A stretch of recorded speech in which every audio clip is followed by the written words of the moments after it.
It's very rare, I think, that perhaps one feels that you are at something which is genuinely historic. It was an extraordinary spectacle.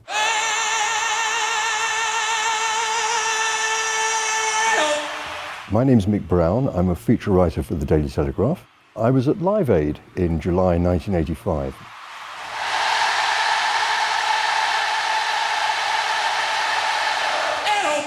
I first heard about it, I guess, when most people did, which was towards July 1985. Geldof had seen Michael Burke reporting from Ethiopia at the height of the famine at that time. Dawn, and as the sun breaks through the piercing chill of night on the plain outside Coram, it lights up a biblical famine. He'd been shocked, stunned and angered by that, and felt that sense of impotence, which is very often the reaction that people have confronted with those sort of images. How many times must you see a child die in your living room before you just say enough? Being Bob Geldof, he decided that he wanted to do something about this. He then put together this extraordinary event, Live Aid, which was held at Wembley in London, 72,000 people crammed into Wembley Stadium. And at the same time, there was a show going on in America in a sports stadium in Philadelphia with something like 90,000 people. It will be obviously the concert of the decade, at least, I would say, both concerts. So these two events were happening simultaneously, and at the same time, of course, they were being broadcast all over the world. So the audience for these events ran into millions and millions and millions.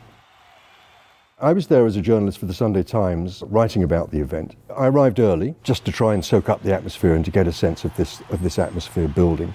I had an access all areas pass, so I was able to walk around, obviously wherever I wanted to go. I remember trying to sort of walk around, navigate my way through the crowd, and then realizing that was futile, and so I navigated my way around the margins of the crowd.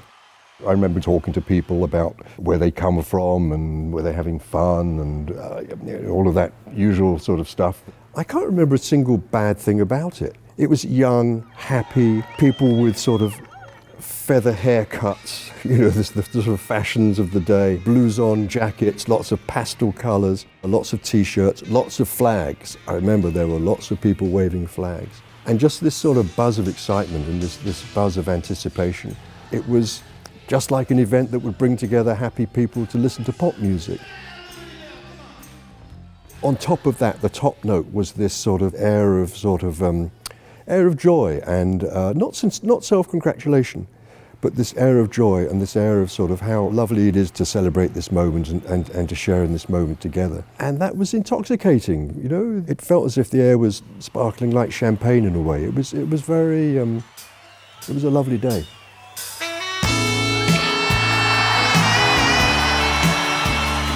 The music was, well, that was the catalyst, you might say. It almost seemed secondary, at least to me. And I think secondary perhaps to the people that were there. There was this sense, as I say, of a sort of collective humanity. That's the overpowering sense that I really got from the event.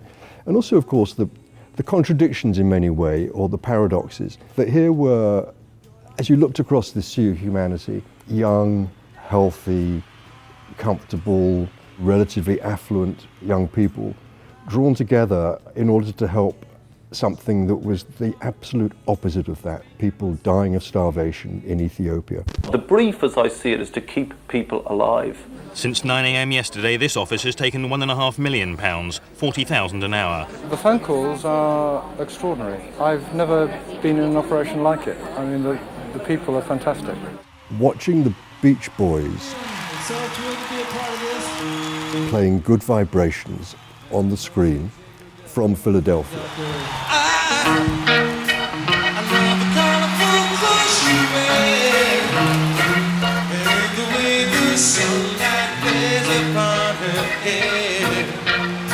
And I love Good Vibrations. Who doesn't love Good Vibrations? Good Vibrations. It may have been before that song, it was probably after that song. But just whoever was the announcer saying, now wave to London, wave to Philadelphia. And 72,000 people in the stadium waving to Philadelphia and 89,000 people in the stadium waving back.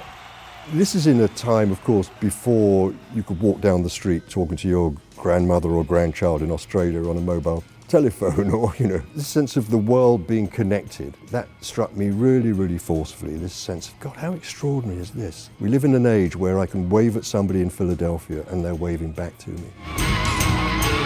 That was something that really stayed with me.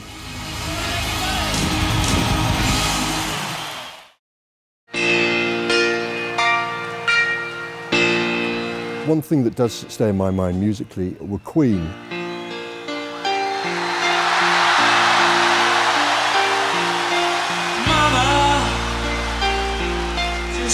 This was the highlight of Live Aid. This was the sort of the pinnacle of Queen. It showed something that the power of pop music was uniquely capable of doing.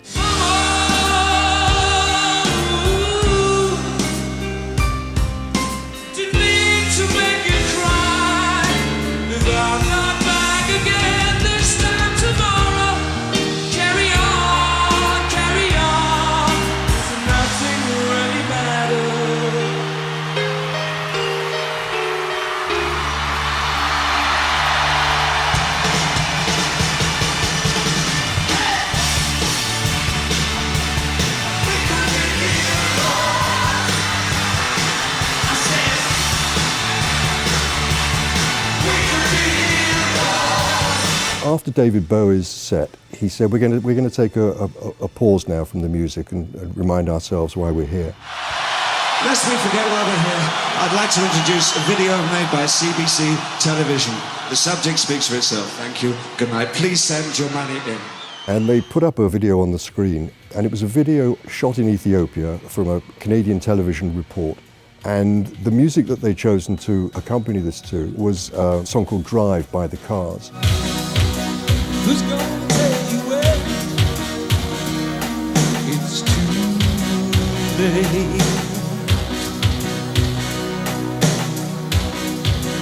Who's gonna tell you things? And the feeling in the stadium, there was almost a sort of stunned silence when this played. And you could see people were, tears coming into people's eyes. I still can't listen to that song now without seeing that image. Tonight.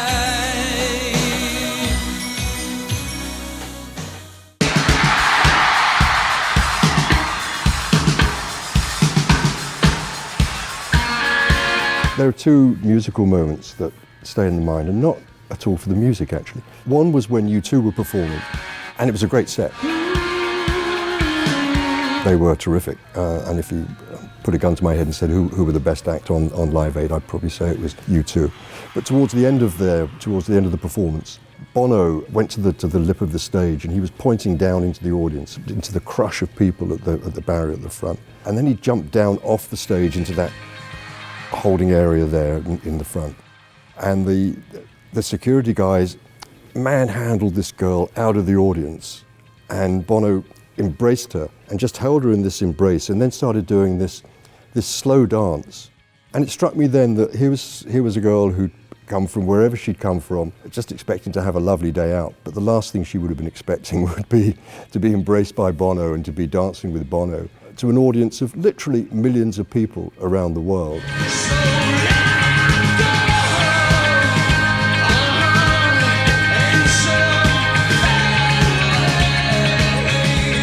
It was an extraordinary spectacle, and just an extraordinary realization that everybody there had come together, unified in this sense of wanting to do good. Now I would pay 25 quid if it wasn't going to most of Ethiopia. I think, clearly people come to see Queen and David Bowie and Elton John and all the other people that were on. You're coming here for the music or for the charity? For charity and the music. 25 quid's a lot of money to spend. Why are you doing that? Because I want to see David Bowie.